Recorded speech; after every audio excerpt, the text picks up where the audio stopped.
Assalamualaikum warahmatullahi wabarakatuh. Saya Bella Prilia dan rekan-rekan saya. Kami akan mempresentasikan tentang kepemimpinan puskesmas. Next.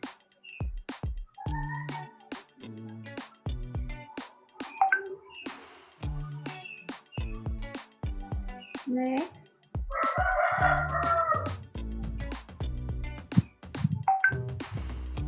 Outline-nya ada, yang pertama itu ada pendahuluan, yang kedua ada tinjauan pustaka, yang ketiga ada pembahasan, yang terakhir ada kesimpulan.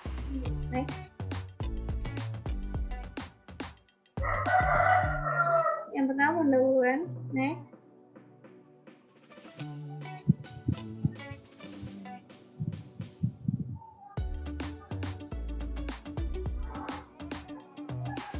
Perubahan lingkungan organisasi semakin hari semakin kompleks dan kompetitif, menuntut setiap organisasi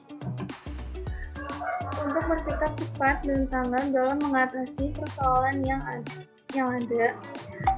Proses penyesuaian perubahan organisasi tidaklah mudah, karena harus banyaknya kepala atau pemikiran menjadi satu tujuan, agar dapat bertahan dan dapat terus mengembang organisasinya. Peran seorang pemimpin sangatlah besar dalam meningkatkan kinerja aparatur sipil negara yang ada di lingkungan kerja puskesmas. Dengan begitu, mutu pelayanan akan sesuai dengan apa yang masyarakat butuhkan. Dalam hal ini, kepala puskesmas berperan penting dalam mengatur segala yang berurusan dengan tata laksana dalam pelayanan kesehatan di puskesmas, walaupun berperan sangat penting dalam menggerakkan bawahannya. Namun, kepemimpinan tidak lepas dari hambatan-hambatan atau masalah yang ada. Next.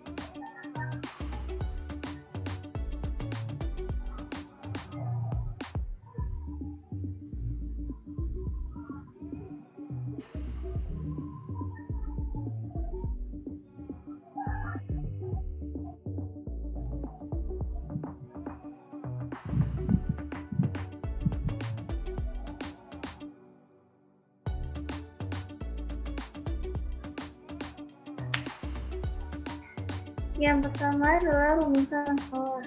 Pertama, bagaimana peran pemimpin puskesmas dalam pelaksanaan pelayanan kesehatan. Yang kedua, hal apa saja yang mempengaruhi ketidakoptimalnya kerja pegawai dalam sebuah kepemimpinan puskesmas.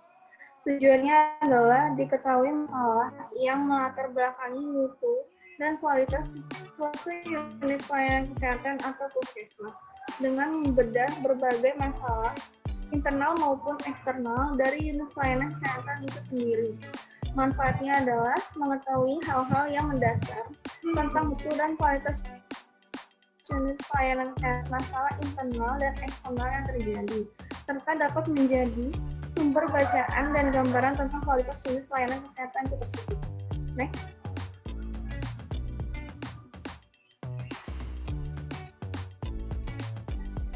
Bab 2 adalah tinjauan pustaka. Next.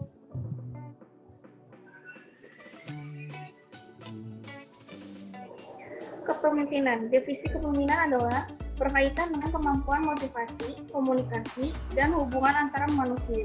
Seorang pemimpin harus memotivasi dirinya sendiri dan orang lain agar mau bekerja dengan mencapai tujuan yang sama. Pemimpin yang mampu berkomunikasi dan mampu berhubungan manusiawi dengan orang lain dengan baik dan lebih mudah mempengaruhi dan menggerakkan orang lain sesuai keinginannya dalam mencapai tujuan yang dikehendaki. Menurut George R. Perry, kebanyakan pemimpin yang efektif merupakan orang-orang yang bermotivasi tinggi dan menetapkan standar prestasi tinggi bagi mereka sendiri. Mereka ingin mengetahui banyak hal, bersifat energi, dan merasa ditantang oleh problem yang sulit dipecahkan oleh mereka. Next.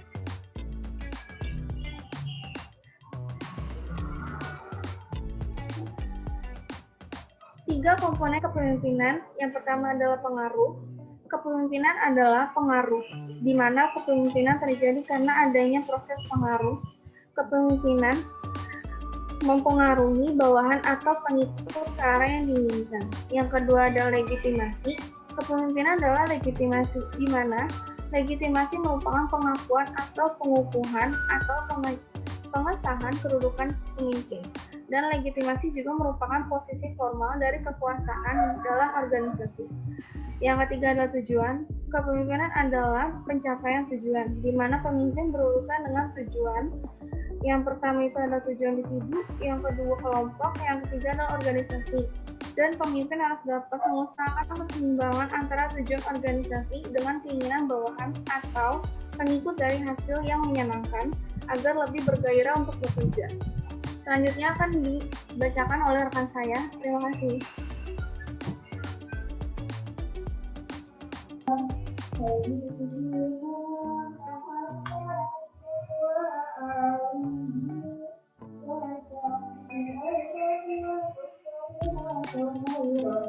Baik, selanjutnya ada fungsi kepemimpinan.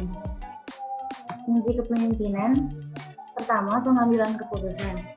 Pengambilan keputusan merupakan salah satu hal yang membedakan seorang pemimpin. Oleh sebab itu, keberhasilan seorang pemimpin sangat ditentukan oleh ketentraman, keterampilan pengambilan keputusan saat yang kritis. Kedua, pengarahan. Suatu kegiatan yang dilakukan pemimpin untuk mengarahkan, menggerakkan, dan memberi bimbingan kepada bawahan untuk melaksanakan pekerjaan. Itu fungsi lebih menekankan tentang bagaimana mengarahkan dan menggerakkan semua petugas untuk mencapai tujuan yang disepakati. Ketiga, pendelegasian.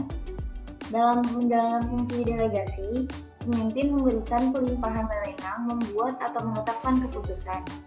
Fungsi delegasi sebenarnya adalah kepercayaan seorang pemimpin kepada orang yang diberi kepercayaan untuk pelimpahan wewenang dengan melaksanakannya secara bertanggung jawab. Yang keempat, motivator. Seorang pemimpin harus dapat sebagai motivator yang mana seseorang pemimpin dapat mendorong bawahannya untuk memberikan motif untuk dapat melakukan atau melaksanakan sesuai yang kita inginkan dengan cara yang memenuhi kebutuhannya guna mencapai tujuan yang kita harapkan. Kelima, pengawasan. Fungsi kegiatan pengawasan bertujuan agar efisiensi petugas-petugas lebih berkembang dan efektivitas tugas-tugas petugas untuk mencapai tujuan program dapat lebih diterima. Selanjutnya ada Puskesmas. Definisi Puskesmas menurut Peraturan Menteri Kesehatan Republik Indonesia Nomor 75 Tahun 2014, Puskesmas sebagai salah satu jenis pelayanan kesehatan tingkat pertama memiliki peranan dalam sistem kesehatan nasional, khususnya sistem upaya kesehatan, bahwa penyelenggaraan Puskesmas data ulang untuk meningkatkan aksesibilitas, keterjangkauan, dan kualitas pelayanan dalam rangka meningkatkan derajat masyarakat serta mensukseskan program jaminan sosial nasional. Puskesmas adalah fasilitas pelayanan kesehatan yang menyelenggarakan upaya kesehatan masyarakat dalam upaya kesehatan perseorangan tingkat pertama dengan lebih mengutamakan upaya promotif dan preventif untuk mencapai derajat kesehatan masyarakat yang setinggi-tingginya di wilayah kerja. Ada tujuan Puskesmas yaitu 1. Puskesmas bertujuan untuk mewujudkan masyarakat yang memiliki perilaku sehat yang meliputi kesadaran, kemauan, dan kemampuan hidup sehat, mampu menjangkau pelayanan kesehatan bermutu, hidup dalam lingkungan yang sehat, memiliki derajat kesehatan yang optimal baik individu, keluarga, kelompok, dan masyarakat. Yang kedua, tugas Puskesmas itu mempunyai tugas melaksanakan kebijakan kesehatan untuk mencapai tujuan pembangunan kesehatan di wilayah kerjanya dalam rangka mendukung terwujudnya kecamatan yang sehat. Prinsip penyelenggaraan Puskesmas meliputi pertama, ada pertanggungjawaban wilayah, kedua, paradigma sehat, ketiga, kemandirian masyarakat, keempat, pemerataan, kelima, teknologi tepat guna, dan yang keenam, keterpaduan dan kesinambungan. Selanjutnya akan dijelaskan oleh teman saya. Terima kasih. Selanjutnya, organisasi Puskesmas. Menurut Peraturan Menteri Kesehatan Republik Indonesia Nomor 75 Tahun 2014, organisasi Puskesmas disusun oleh Dinas Kesehatan Kabupaten atau Kota berdasarkan kategori upaya kesehatan, dan beban kerja puskesmas. Organisasi puskesmas meliputi kepala puskesmas bertanggung jawab atas seluruh kegiatan puskesmas. Kepala subbagian tata usaha membawahi beberapa kegiatan, diantaranya sistem informasi puskesmas dan kepegawaian, penanggung jawab UKM, dan keperawatan kesehatan masyarakat. Next, Ri.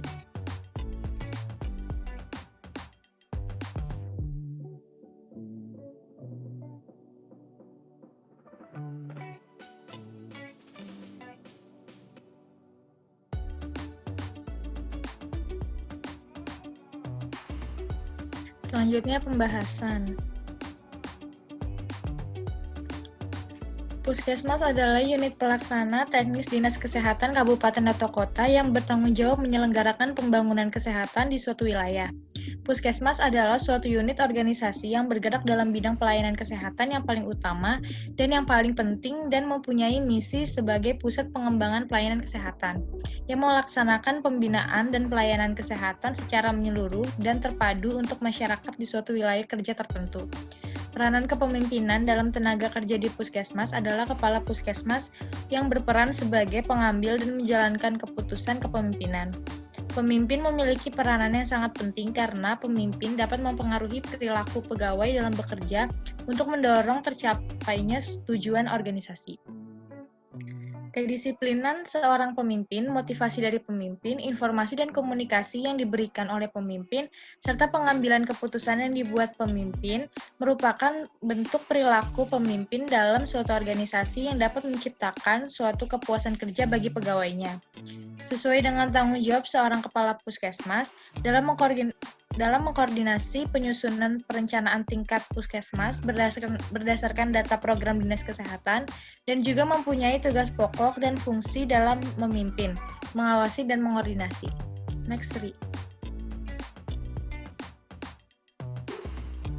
Selanjutnya, Kepala Puskesmas juga berperan dalam memotivasi para pegawainya. Kepala Puskesmas mampu mendefinisikan motivasi sebagai karakteristik orientasi pada tujuan yang membantu seseorang mencapai tujuannya. Hal ini mendorong seseorang untuk bekerja lebih keras dalam mencapai tujuannya.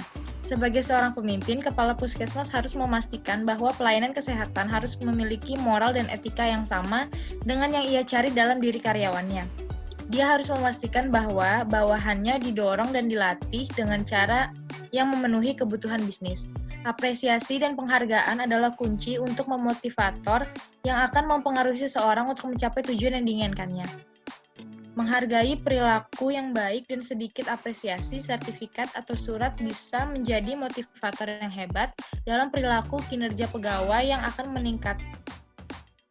Komunikasi yang baik tentunya juga akan menarik pengakuan dan penghargaan dari pemimpin. Adanya program pelayanan kesehatan di masyarakat semata-mata untuk pemberdayaan masyarakat dan keluarga dalam membangun kesehatan.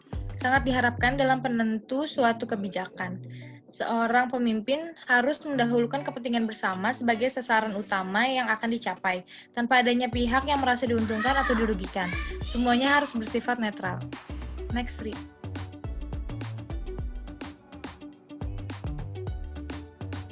Kesimpulannya, kepemimpinan dapat mempengaruhi kemampuan seseorang, serta dapat mendorong individu maupun kelompok untuk bekerja lebih keras dalam mencapai tujuan organisasi tersebut.